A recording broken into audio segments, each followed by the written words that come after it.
Welcome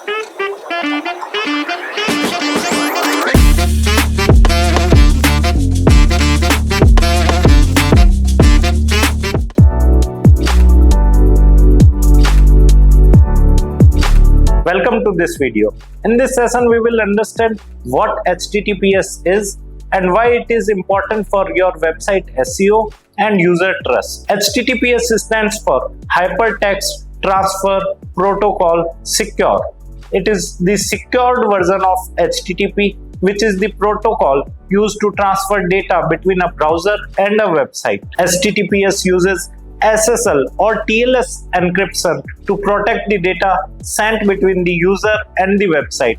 This prevents hackers from stealing sensitive information. The main difference is that HTTP is not encrypted, while HTTPS is encrypted and secure. HTTPS also shows a padlock in the browser address bar. Google has confirmed that HTTPS is a ranking signal.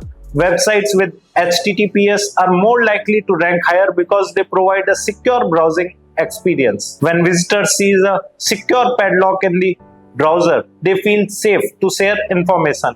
This increases conversion and customer trust. To implement HTTPS, you need to purchase an SSL certificate, install it on your server, update your website URL, and redirect HTTP to HTTPS. Avoid mistakes like mixed content errors, not updating canonical tags, or forgetting to submit the new sitemap to the Google. You can check if your site is fully secured using tools like SSL Labs, TestY, No Padlock, and Google Chrome Security Panel. HTTPS improves SEO, builds user trust, and protects sensitive data. It is an essential upgrade for every modern website. Thanks for watching. Switch your site to HTTPS today and make it safer for your visitors and better for your SEO. And subscribe to our YouTube channel right now. To know more about this topic in detail or to enroll in our online course, click on the link given in the video description below. Thank you.